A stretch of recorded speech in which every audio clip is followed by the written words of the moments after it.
ఓం గం గణపతయే నమః. ఆదిత్యాయ చ సోమాయ మంగళాయ బుధాయ చ గురుశుక్రశనిభ్యశ్చ రాహవే కేతవే నమో నమః. జ్ఞానసిద్ధిని వీక్షిస్తున్నటువంటి ప్రేక్షకులందరికీ కూడా మిథున సంక్రమణ శుభాకాంక్షలు. అంటే జూన్ 15వ తేదీ నుండి జూలై 15వ తేదీ వరకు కూడా కన్యా రాశి వారికి వ్యయాధిపతి అయినటువంటి సూర్య భగవానుడు మిథున రాశి అనగా కర్మస్థానమైనటువంటి దశమ స్థానంలో సంచరించటం చాలా చాలా ఉత్కృష్టమైనటువంటి విశేషమైనటువంటి భాగ్యదాయకము.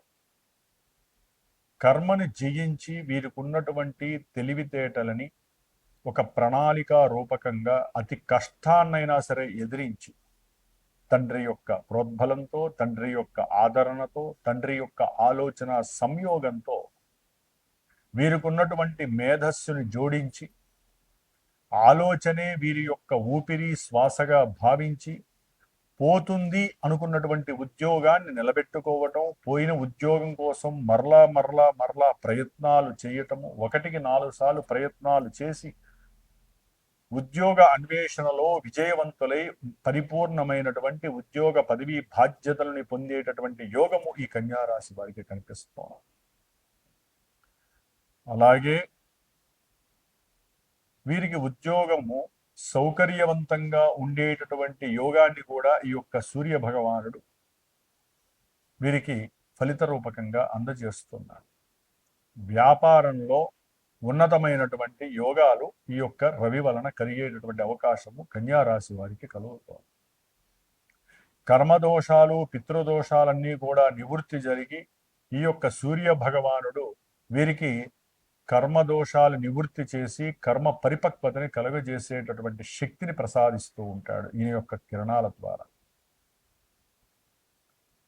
అయితే ఈ యొక్క కన్యా రాశి వారికి సూర్య బలమే కాదు, ముఖ్యంగా బుధుడు 22 తర్వాత, జూన్ 22 తర్వాత, శుక్రుడు గురుడు ఆల్రెడీ వాళ్ళిద్దరూ కలిసి ఉన్నారు. అంటే కన్యా రాశి వారికి లాభస్థానమైనటువంటి కర్కాటక రాశిలో 3 శుభగ్రహాలు ఉండటం అనేటటువంటిది అత్యంత ఉత్కృష్టమైనటువంటి విశేషమైనటువంటి ఫలదాయకంగా చెప్పుకోవాలి. వీరు చేసేటటువంటి వృత్తి, ఉద్యోగ, వ్యాపారాదులు ఏవైనప్పటికీ, కుటుంబ వ్యవస్థలో కానివ్వండి, పిత్రార్జిత మాత్రార్జిత విషయాలు కానివ్వండి, భాగ్యరూపకంగా విశేషమైనటువంటి ధనము లాభకరంగా వీరికి లభిస్తోంది అని చెప్పుకోవచ్చు. సత్సంతాన ప్రాప్తి, ఉద్యోగంలో ప్రమోషన్స్, కుటుంబంలో వీరి విలువలు పెరగటము, వీరు అనుకున్న కోరికలు ఏవైతే ఉన్నాయో అవి వెంటనే సత్ఫలితాలని ప్రసాదించేటటువంటి యోగాన్ని బుధ గురు శుక్రులు ప్రసాదిస్తున్నారు కన్యా రాశి వారు.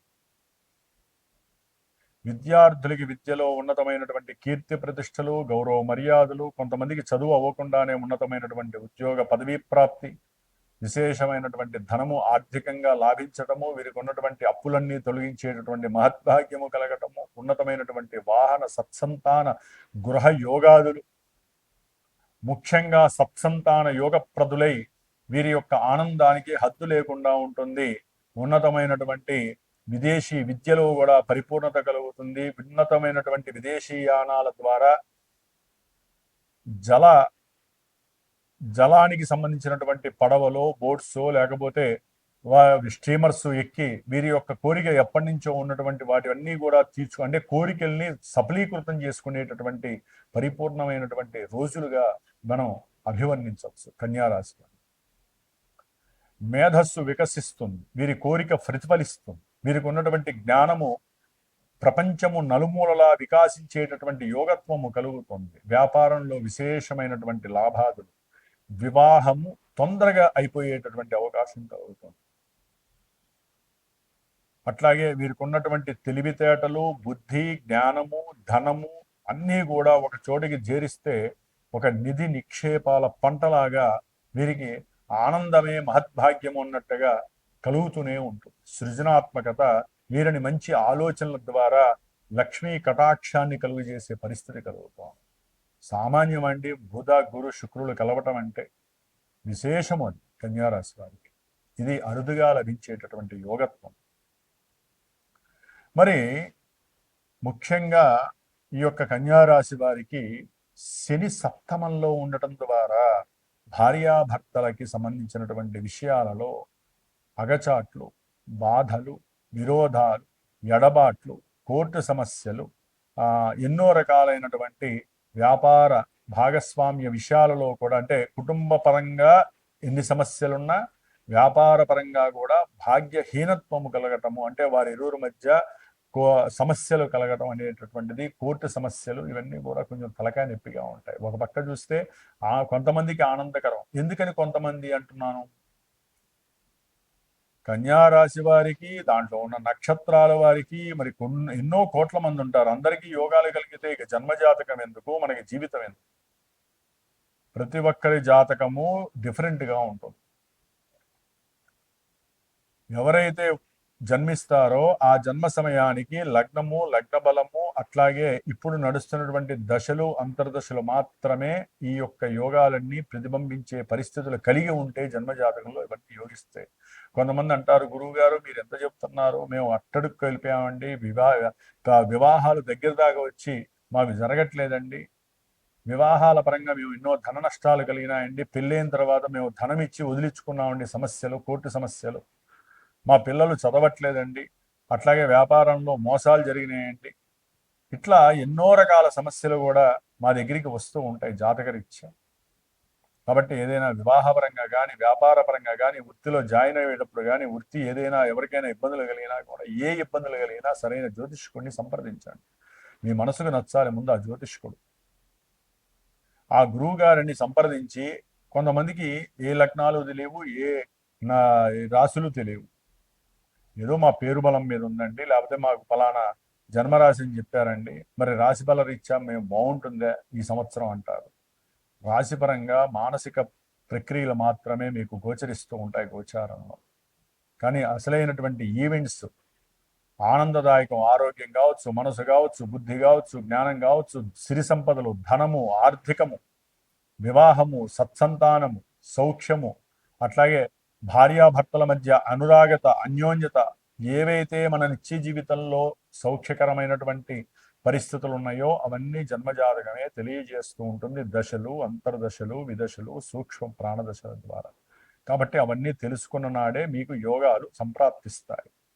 కాబట్టి ఏదేమైనప్పటికీ 6లో ఉన్నటువంటి రాహువు ఉన్నతమైనటువంటి యోగాన్ని ఉద్యోగరీత్యా కలుగజేస్తున్నాడు. అనుకున్న ప్రతి పనిలో ఆయన విజయాన్ని కలుగజేసే స్థితిలో ఉన్నాడు. 12లో ఉన్నటువంటి కేతువు ప్రతి విషయంలో అగాధాలని, విగాధాలని, ఉద్యోగ ప్రతిబంధకాలని, ప్రతికూలత్వాలని కలుగజేస్తూ ఉంటాడు. అంటే మనకి ఒక్కొక్క గ్రహము వారు ఉన్నటువంటి స్థానాన్ని బట్టి ఇబ్బందులు కలుగజేస్తాయి. మోక్షపరమైనటువంటి విషయాల యందు కూడా కేతువు మీకు యోగాన్ని కలుగజేస్తూ ఉంటాడు, ఆలోచనలు కలుగుతూ ఉంటాయి. ఏ అప్పు అయినా సరే మీరు తీసుకుంటే ఉద్యోగంలో ఎదుగుదల ఉంటేనే ఆ అప్పు తీర్చే శక్తి వీరికి లభిస్తుంది. కన్యారాశి వారికి ఇప్పటిదాకా ఉద్యోగం లేక అల్లల్లాడిపోయినటువంటి వారికి ఉద్యోగం వచ్చి కాస్త అప్పు తీర్చుకునే బాధ్యత కలుగుతోంది. ఎప్పుడు సరైనటువంటి గణపతి ఆరాధన చేయటం, గణపతి హోమాలు చేయటం, గణపతి చిత్రావృత్తి తర్పణాలు చేయటం, ఇట్లాంటివి ఏదో ఒకటి గణపతి చేసుకుంటే అప్పులు తీరతాయండి. గుర్తుపెట్టుకోండి కన్యారాశి వారు.